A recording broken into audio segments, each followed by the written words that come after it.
Okay, next let's go to some pitch and modulation effects. These are effects that have some kind of modulation built in that are still frequency-based effects. So let's start with auto pan. Here we go. So this is a relatively simple one. So panning, right, is our left to right balance. We have access to panning on any given track right here, left and right.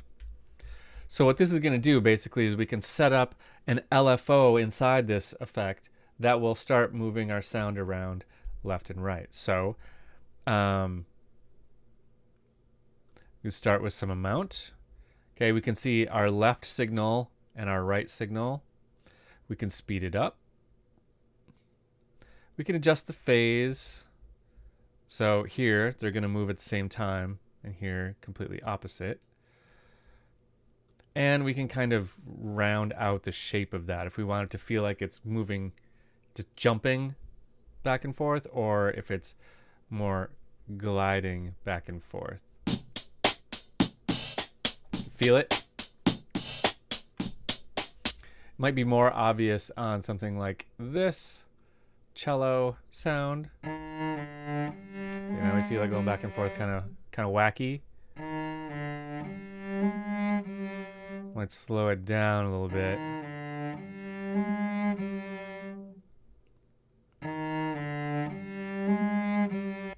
Okay, that's cool. We can also switch it to division of the beat. So right now it's on a 16th note. Let's slow it down to like a 8th note maybe. There we go. So now it's moving in an 8th note. That'll be more interesting for a drum beat.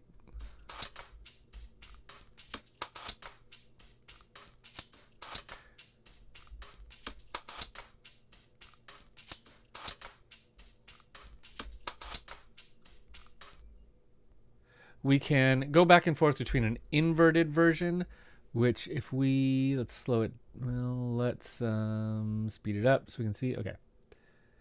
So basically, this is what it's calling normal. An inverted version is basically going to kind of flip it. So you can see we're toggling. Left becomes right, right becomes left if we invert it. That's all. We can offset it a little bit. Maybe we want it to start the pattern on a unison. A couple different shapes we can play with. A randomized one. It's kind of wacky. So pretty simple. It's going to move our panning around.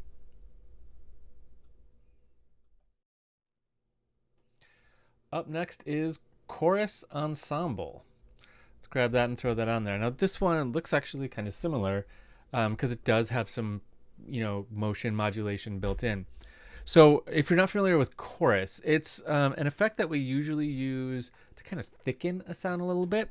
If you think about like a choir, the thing that makes a choir sound big is the slight imperfections between everybody singing a similar part.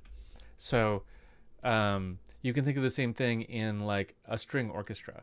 Like if you have 20 violins playing exactly the same, all it's really going to sound like is one violin really loud.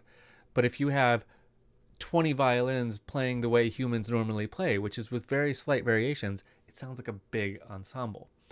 So that's like a chorus effect. What we're going to do is we're going to use 2 or sometimes 3 in this case, very short delay lines to kind of peel them apart. And then we might even pull those signals out of tune just a smidge. And that's going to make it sound big and thick. So let's check it out. So here's our classic. We can do a quick little low cut here if we want. With this big rate, it's going to be our speed. Let's put this on our cello. That'll be the most obvious. So you can already feel that weird thing. That weird thing is called phasing. You can speed it up. We generally don't want to do that. more amount, more feedback. Gives us that laser gun sound. Warmth. Okay, let's go to ensemble mode where we have a third delay line. It just makes it feel a little bigger.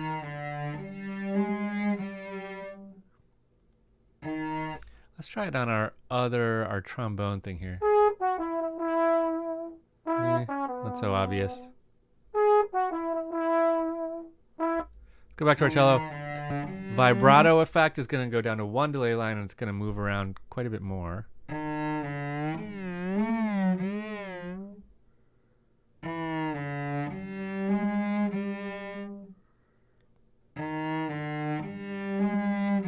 That's an awful lot. For vibrato, you want this to be quite a bit shorter.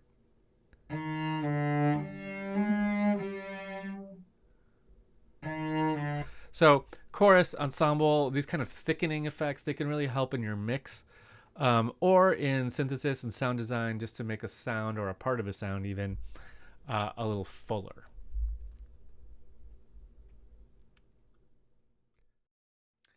Corpus. Corpus is up next. So you ever do that thing where like you sing into like the body of a guitar and you hear how the guitar body resonates, or you sing into like a fan and you hear how the fan chops up your voice? That's kind of what corpus is. So corpus is a physical model. So we talked about physical models when we talked about synthesis. What a physical model is it's basically this giant algorithm that tries to emulate the physical world. So what we can do with corpus is we can run a sound through an object. Like if you were like running a sound through the body of a guitar and letting the guitar body resonate it. It's kind of that same thing. So let's take a look. So here's the thing we're going to run our sound through. Let's do like a pipe. Okay, that's kind of obvious. We can change where we're listening to the pipe. We change the size of the pipe.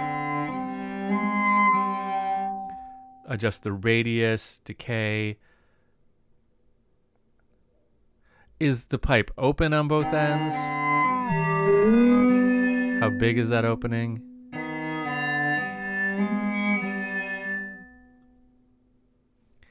And we get access to more parameters depending on which one we're doing, which material we're using. We have tuning here, which is really going to kind of dial in that sound, the frequencies that are resonating out of this.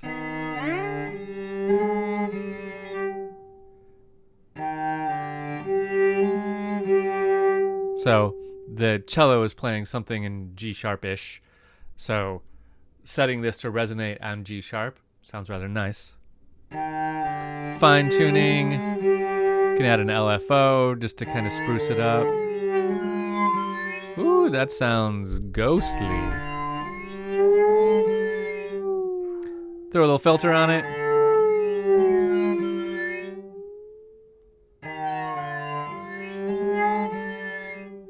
This bleed is kind of like a dry wet mix. It's going to take some of the original and filter it back through.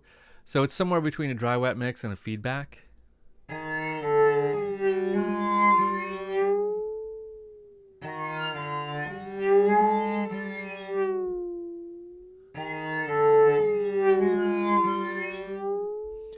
And let's go all the way wet.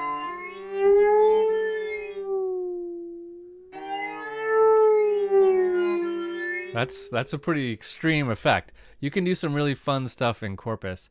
Let's switch it to a string. What if we ran our cello through a string? Oh,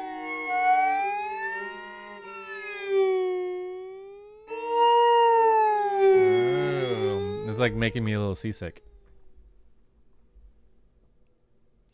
It's a really fun effect. play with some of the presets on this one especially, and you'll find some cool tools. Okay, up next is shifter. Let's put this on our track. Now this is a pitch shifter. So again, a frequency effect. Now a lot of people have asked, does Ableton have a good auto-tune plugin?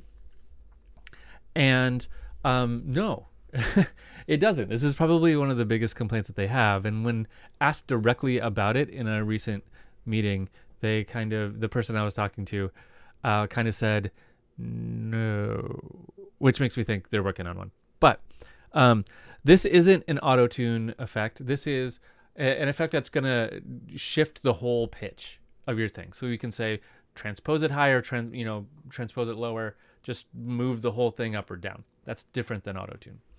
However, there are some kind of hidden little gems in here that make this a really fun effect, especially for making big ambient sounds.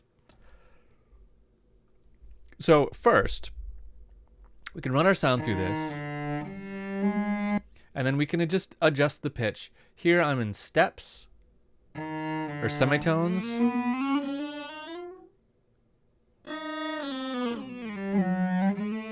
Right, or I can go down, whatever, it's fine. I can do fine tuning where I'm moving in cents. I can also switch to like a frequency mode where I'm just dialing in frequencies of the transposition, or a ring modulator, which is kind of like multiplying frequencies. It's a bit like FM synthesis. But let's go back to pitch, and let's move it up like a whole step. Okay, now if we're all the way wet here, we're just hearing the transposed one, which is usually what you want when you do this. But if I put it down to half wet and half dry, we're going to hear the untransposed and the transposed. Okay, weird. But we also have this little feedback loop built into this, which gets really fun. Okay, watch this. Let's turn on the feedback loop, set it to a quarter note, and just turn it up quite a bit.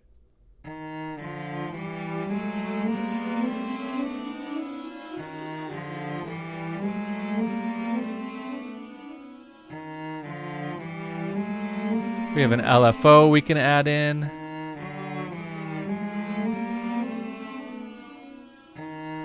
Okay, let's make this a little less sickly and set our transposition to an octave.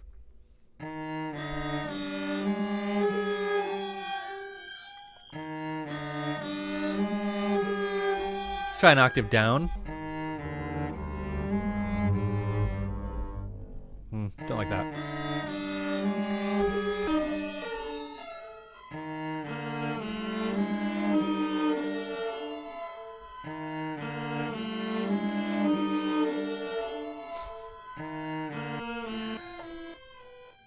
So with the feedback loop, you can do some kind of wild stuff where you can make some things that just kind of keep moving and going and going.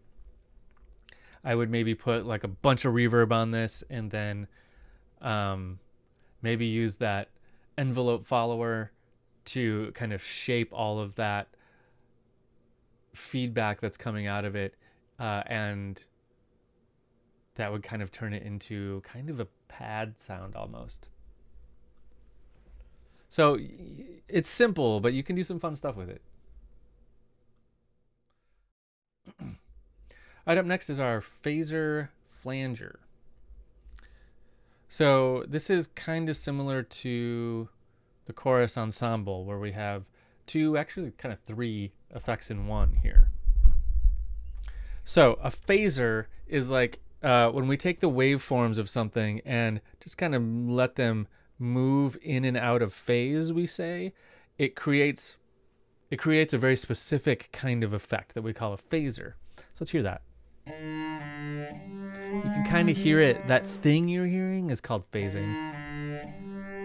We can make it go faster. Gonna add some feedback to it. That is phasing. And all phasing is really doing is just making another copy of our waveform and just moving it in and out, lining it up with the other one sometimes and letting it kind of move around. A flanger is very similar. It's a very, very, very short delay, and with phasing issues that it causes, makes this very specific sound.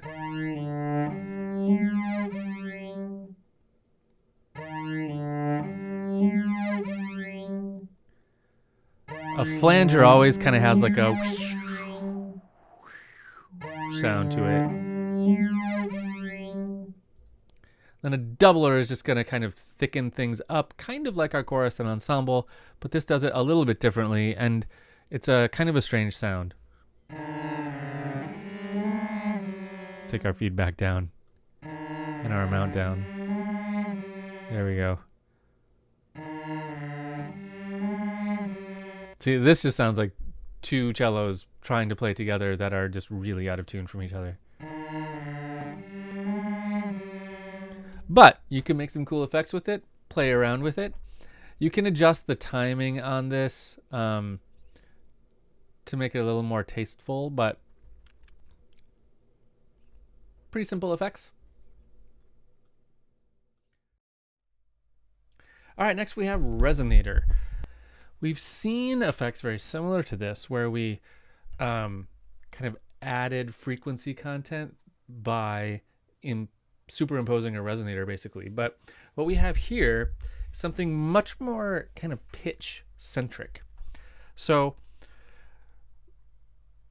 first, we have a filter. Now, don't sleep on this filter, because using this on your entire sound, I find to be not super useful. But if we say, okay, I want this just to affect the high stuff. Let's go all the way wet. Okay. So this is just going to apply to the high stuff now. So what we're going to do is we're going to set this up, then we're going to take our dry wet back, and it's going to add all kinds of shimmery resonance to this cello sound. So first kind of line of stuff, we have some main settings. The mode is kind of just like a different algorithm behind the scenes. The A mode is kind of the default mode to get a realistic-ish sound. The B mode is better for more extreme effects, especially when you're doing low stuff. So we're filtering out the low end here, so the B mode isn't the best way to go, so let's go with A. This const button, which is short for constant, holds the decay time of the pitch for longer, regardless of the pitch. Okay, so now when we see these Roman numerals 1 through 5, this is where we get into the real resonance. So the first one is different than the other 4. And the first one, we're going to say what a pitch is. So I believe we discovered that this cello riff was kind of G sharp-ish. So let's dial in a G sharp. Just going to use arrow keys to get G sharp here, okay? Now, these other ones are relative to this first one. So we're going to say, 7 semitones, 12 semitones. I'm just thinking of some kind of harmonic idea here.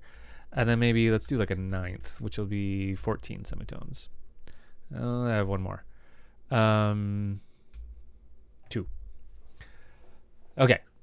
So you can set those to however you want. So we're basically adding a bunch of semitones above this first one.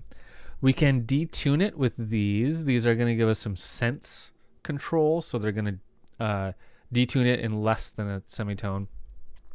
And then gain, so we have control over how much of these extra frequencies are popping in. So let's hear it now.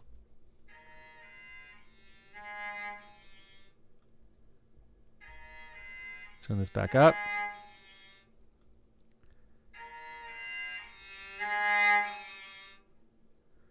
You can hear those extra overtones that are coming in.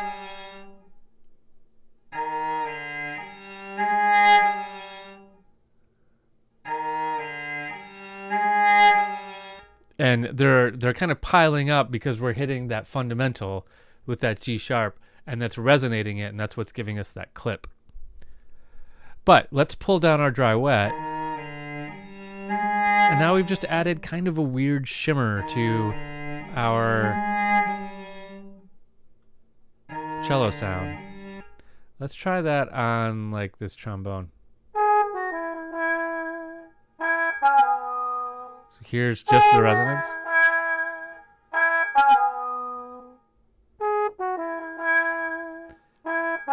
You hear that? Kind of almost, it feels like it's like hitting a lead pipe.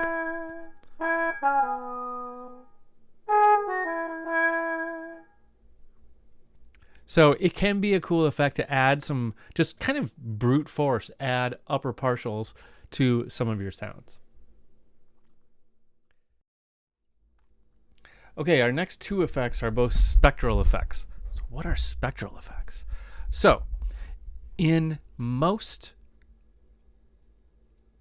tools that we have in Live, we have access to two parameters.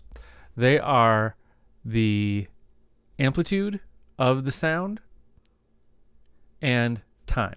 If we look at a waveform, we see time going this way and volume going this way. That's mostly what we have access to in your average waveform. But in spectral effects, they do a little fancy math behind the scenes, usually something called an FFT, and they give us access to the pitch content. So now we have access to three parameters: the pitch content, the time, and the amplitude. So we tend to see things displayed in a spectrogram, something like this, where we're seeing the pitch content horizontally, the time vertically, and the amplitude in color. So with that, since we have access to the pitch content, we can do some wackier stuff. So we already know what a resonator is. We're going to add or bring out some upper partials or frequencies from the sound.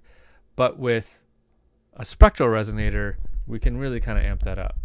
So first, we have two modes. Internal, meaning we can just listen to the sound that's coming in and kind of dial in what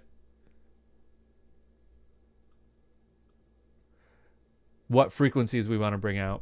Or MIDI. If we select MIDI, what we're going to do is we're going to select a MIDI track, which I don't have any with anything going on, and then it'll look at that MIDI track and get the note data there and use that to drive the pitches that we want to bring out. But let's use internal for now. Okay, so here's where we set our frequency. I set it to G sharp already. So you can hear it's basically just, it's keeping the timbre and throwing out the pitch of our cello. Remember, this is what it sounds like with spectral resonator off. And here it is with it on. So it's keeping the rhythm, but just having it play that G sharp over and over. We've got some filtering here that we can do. And then some added effects that really kind of bring this to life. So watch this. Modulation rate.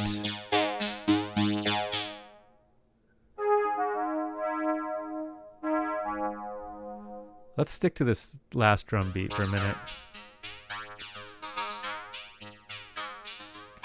Let's take this unison and set it to something big, like 8.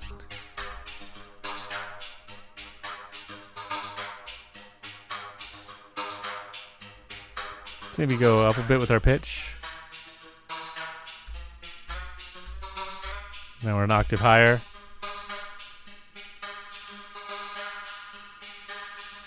Now we're in a wet cave. So what I did with this unison here, by the way, is it was default to 1, meaning it's just going to use our signal. If we set that to a higher number, it's going to duplicate our signal. And I set it to 8. So there was 8 versions of our signal there. That creates phasing sounds and just a thicker sound. Let's go back to our cello. since we're all intimately familiar with that now. Let's go to 8.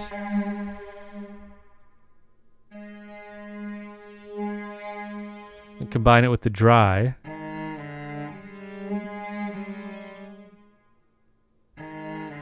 So now we're like adding these upper notes. Let's do it with a MIDI track.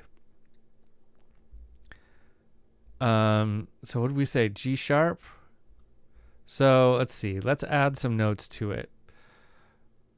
Let's go G sharp, C sharp, F sharp, G sharp. Sure. That'll be fine. And we'll just stretch those out for this whole clip. I'm not even going to put an instrument on this because I don't think I need one. All right, now let's go back to our spectral resonator, select MIDI, and MIDI from to MIDI, okay? So now it's using these MIDI notes to decide on what we want to come out of our resonator. Let's go all the way wet. We can add a transposition to this. So I can go like up an octave or down an octave.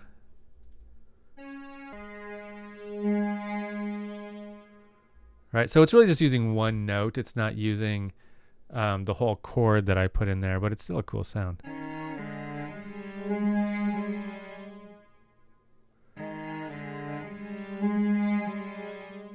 So, spectral resonator, super fun. Let's move on to spectral time. So when I'm starting a new track and I don't really know what I'm going to do, but maybe I've got a sample that I like and I just want to start monkeying around with it and seeing what I can get out of it and what feels good, the first tool I reach for is spectral time. Here's why. I feel like I can put this on a track or on a sample actually and find the harmonic essence of that sample. That's not a real term. It's just something I say sometimes. Basically, I can pile all the frequencies together and just sustain them forever and just start playing on it. You know, I might just start improvising on top of it and feeling it. Let me show you what I mean. Okay, so we have kind of two big sections here, the freezer and the delay. Okay, so what we can do with the freezer is exactly what it sounds like. We can just say freeze, and it's going to do just that. So let's play this sound, and I'm going to hit the freeze button somewhere in the middle of it.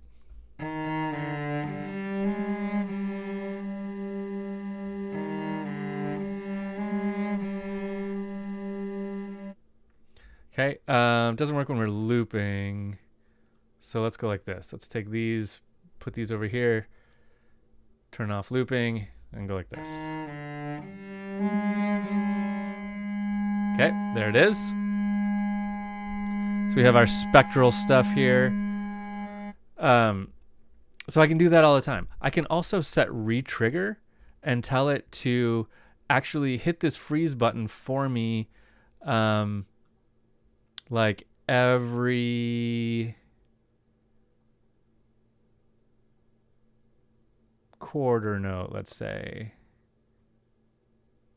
Quarter note, okay? Now it's going to take a new freeze every quarter note.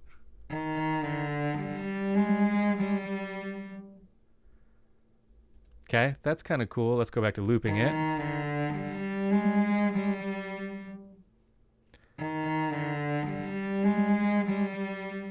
Okay.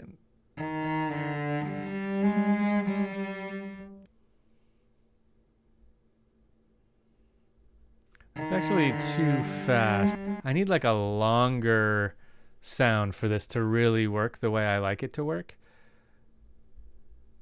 But we'll make it happen. So once I have something that I'm kind of playing with, I can go to this delay and do a spectral delay to it. So I've got time, feedback, do some pitch shifting, increase the stereo field, mix, tilt, you'll see that in a second, spray and mask. So let me get something in there. Okay, here's tilt. Oops, I gotta set it to manual.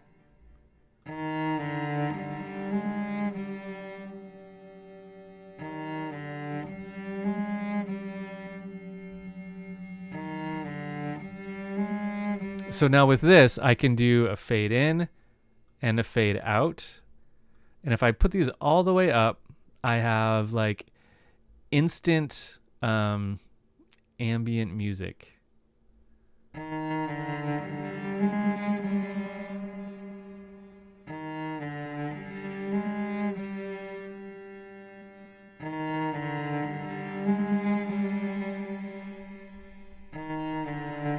Let's let this play through this drum loop.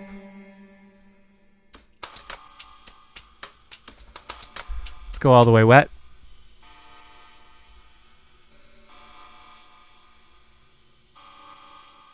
Even that, like, I really love.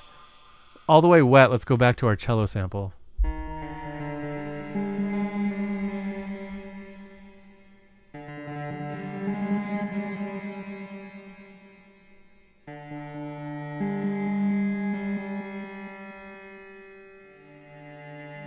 There we go.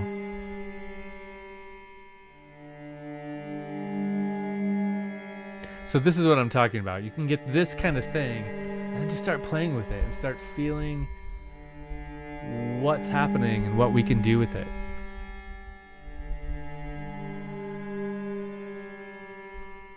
I love this kind of sound. So play with this effect. It is one of the most fun effects we have. It can be complicated, but you can set up these just really drifty patterns. Check out some of the presets here. Freeze fading, I think, is probably one of my favorites. Okay, last one in this category is vocoder. Now, vocoder is not autotune. Vocoder is a different kind of effect where we're basically going to take different bands of this signal, so not unlike an EQ band, so different section of the frequencies, kind of rebuild it with a different carrier signal. Okay, so right out of the box, it's going to be set to noise. So we're going to take our cello sound, basically we're going to peel it apart and rebuild it with this noise sample.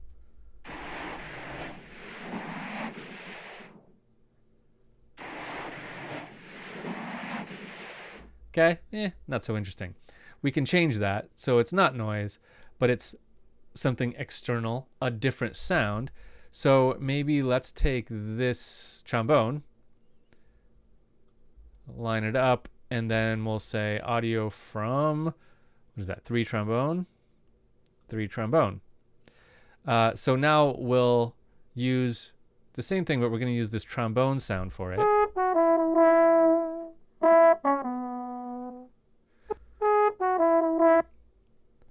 Okay, so that's not a great option here. We can also do a modulator. Let's get rid of that sound for now. And pitch tracking, where it's trying to do it with various waveforms. We can also draw in kind of the limits of our of the different bands. If we want the high stuff to come out, we can do it this way. Now we're getting a little more buzziness. This can be cool if you want to pull back in some of the dry.